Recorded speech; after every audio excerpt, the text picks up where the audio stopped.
Pambihira po ito na ang isang bureau director lang, hindi naman ito presidente, ay ganun po kagarapal at kakupal. Yes, sobrang kupal. Magkaroon ng lakas ng loob na takot-takutin niya ang mga senador.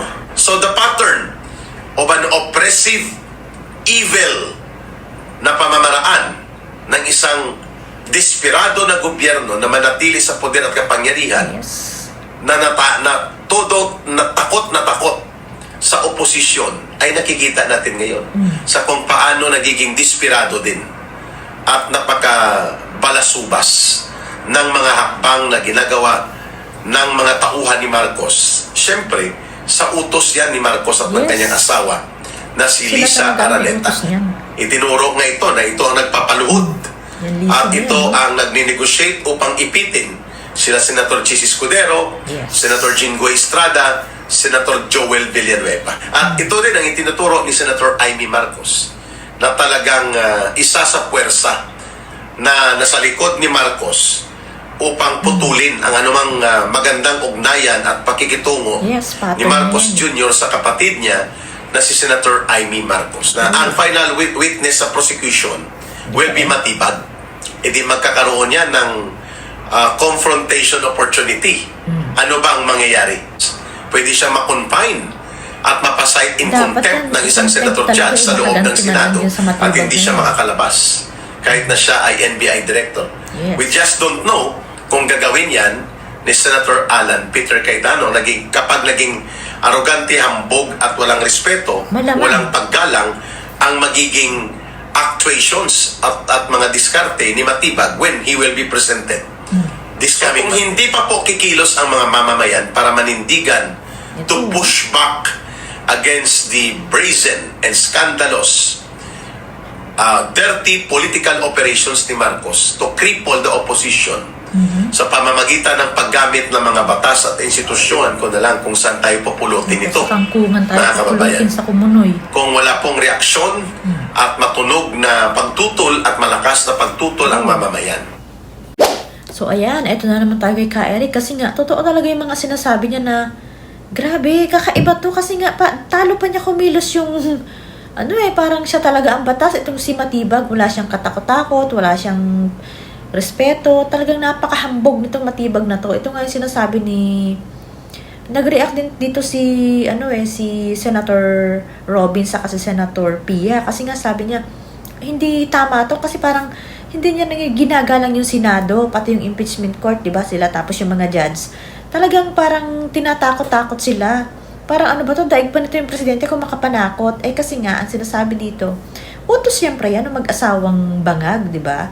At ang sabi nga, si Lisa naman talaga yung nasa likod ng pananakot yan sa mga yan, kay Chis Escudero, kay Joel Villanueva, saka kay Jinggoy, di ba? Si Lisa talaga, totoo yung mga sinasabi niya na yan ang gumagalaw, kahit kasi BP Sara, di ba? Sinasabi niya na hindi, wala ka namang pwesto sa gobyerno pero namimigay ka ng pera ng gobyerno. Yun talaga. Yan naman nakikita na talagang hindi lang pinapansin kasi kanila lahat pero talagang may katotohanan yung sinasabi na yan kay Lisa. Kahit si Senator Amy, di ba? Siya talaga ang sumira din Siya lahat. Kaya, ayan, sabi rin ni Atty. Glenn Chong yan na talagang sunod-sunuran yan si Marcos Jr. kay Lisa. Talagang siya. Kaya, ayan, tingnan natin. Sana naman i-contempt ni Senator Pia o ni Senator Alan tong hambog na Matibag na to. Kasi sa Monday, siya na yung final na testigo ng nila Luis Tru. Pambihira po ito na ang isang bureau director lang, Yes, hindi naman ito presidente, ay ganun po kagarapal at kakupal. Yes. Magkaroon ng lakas ng loob na takot-takutin niya ang mga senador. Kaya hindi po napigilan na mag-react din kahapon si Senator Pia Cayetano and even si Senator Robin Padilla. Kasi obvious, garapalan talaga. Walang respeto itong si Matibag sa Senate at sa bilang institusyon at pati sa Senate Impeachment Court, mga kababayan. So kung hindi pa po kikilos ang mga mamamayan para manindigan to push back against the brazen and scandalous dirty political operations ni Marcos to cripple the opposition sa pamamagitan ng paggamit ng mga batas at institusyon ng gobyerno kagaya ng ombudsman ng NBI para po wasakin at paralisahin ang lehitimong oposisyon Grabe. sa loob ng Senado. Iwan ko na lang kung saan tayo pupulutin Sa ito, kangkukan at sa mga kumain kababayan. pabagsak ng pabagsak. Kung wala tayo. pong reaksyon at matunog na pagtutol at malakas na pagtutol ang mamamayan sa gagawing hakbang nila Marcos laban kay Senator Alan Peter Cayetano. Talaga po. So the pattern of an oppressive, evil na pamamaraan ng isang desperado na gobyerno na manatili sa poder at kapangyarihan na takot na takot Yes, sa oposisyon desperado at takot ay na nakikita mga yan. natin Kaya ngayon ganyan. sa kung paano nagiging desperado din at napaka-balasubas So, ng mga hakbang na ginagawa ng mga tauhan ni Marcos. Siyempre, Mga aso? sa utos yan ni Marcos at ng kanyang asawa na si Lisa Araneta. Nauulit naman kasi ang conjugal dictatorship noon ng tatay niya na si Marcos Sr. at si Imelda Marcos sa panahon ng diktadura ay nauulit na naman ngayon Yes. sa panahon ni Marcos Jr. at ng asawa niya na si Lisa Araneta.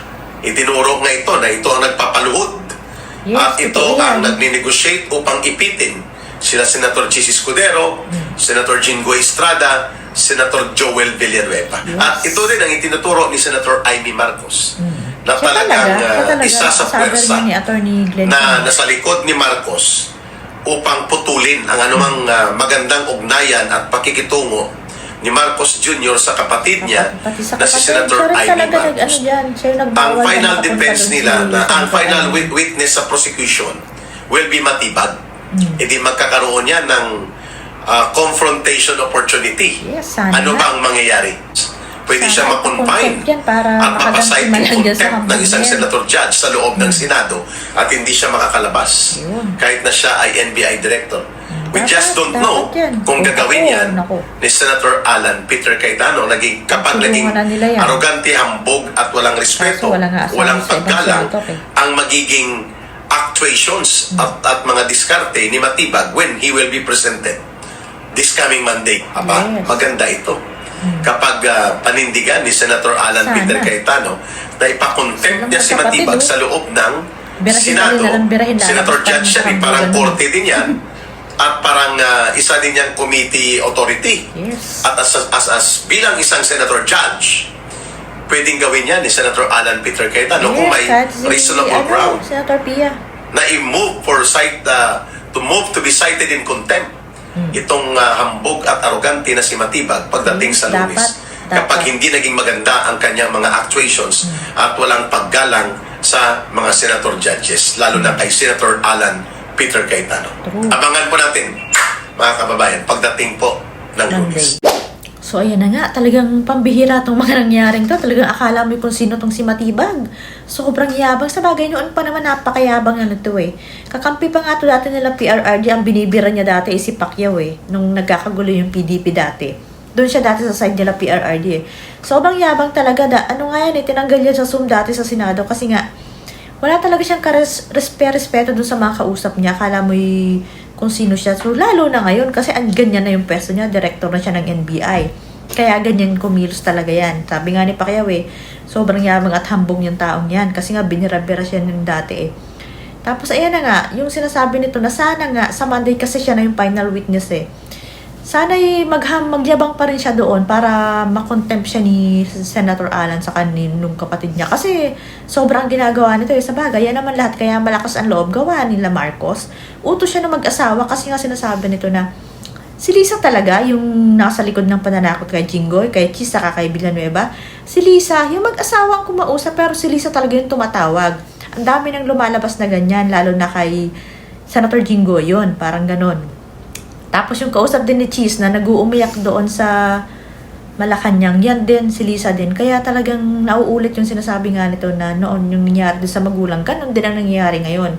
Tapos yan nga, kung hindi talaga kikilos pa ang mga tao at hahayaan na tuloy-tuloy na ganyan ang nangyayari, ipapulutin talaga tayo niya sa kangkungan saka sa kumunoy. Yun lang talaga. Kasi wala, ipabagsak na eh. Alam mo yung pabagsak na tapos napakasama ng mga nangyayari. Akalain mo yung ngayon, yung tumitrending na tinegi na rider, di ba? Naghahanap buhay yung tao, may pamilya, may anak. Tapos ang sabi nung suspect, kahit pag dapat di na binuhay yun eh. Sabi parang hindi daw sinasadya. Ano yun? Napatay niyo tapos hindi niyo na lang sinasadya. Samantarang naghahanap buhay lang naman yung tao. Buti pa siguro kung ma-accept pa yun kung magkaaway talaga kayo na disgrasya mo. Pero yung ganung naghahanap buhay, napaka-ano yan. Yan yung sinasabi ni PRRD, di ba? Talagang sinisikap niya na maging ligtas yung mga tao sa kalsada, di ba? Tapos, ngayon, tingnan nyo yung nangyayari. Tapos, ayan, impeachment pa rin. Sobrang sama na nangyayari sa Pilipinas. Tapos, sinasabi nyo na mas maayos ngayon. Talagang sobra-sobra ang panluloko at pambubudol nyo sa mga tao. Pero kita naman yan sa mga nangyayari ngayon. Napakadaming mga bata ngayon na wala na. Natatagpuan na lang na tegi na din. Tapos, hinalay pa, di ba? Ganyan. Tapos, yan nga. Wala ang focus, wala kasi talaga, simula nang umupo tong gobyerno to, ang ginawa na lang talaga nila ay tirahin yung lahat ng mga nila. Kasi nga sabi rin doon ka Eric, tama naman na desperado at takot talaga sila doon sa oposisyon, doon sa mga tao nagsasalta at lumalaban sa kanila. Kasi nga, alam nila na masama yung ginagawa nila. Kung wala namang masamang ginagawa yung mga yan, katulad ngayon, di ba? Katulad ni Inday Sara. Hanggang ngayon, mula nang umupo nung tinitira nila, wala sila halos, hindi nila mapatumba kasi nga wala naman talagang ginagawang masama yung tao. Yun kasi yun. Sila, konting lang. Tapos talaga sila kasi sobrang dami na nilang ginawang hindi maganda.